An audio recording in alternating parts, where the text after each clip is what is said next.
Oh! Had to do the Jones the gas. Got all the boss's weight maps down. Got my Shadow black bag there.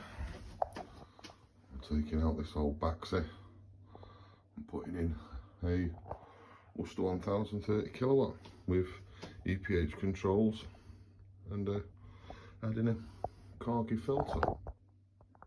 Boiler all off the wall now. Just sorting the flue out. Pipe work. And fit the new boiler. There we go.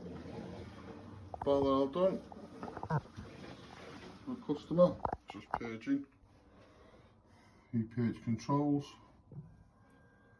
and I've done all plumbing supplies, inhibitor, and obviously rocking the Unilight.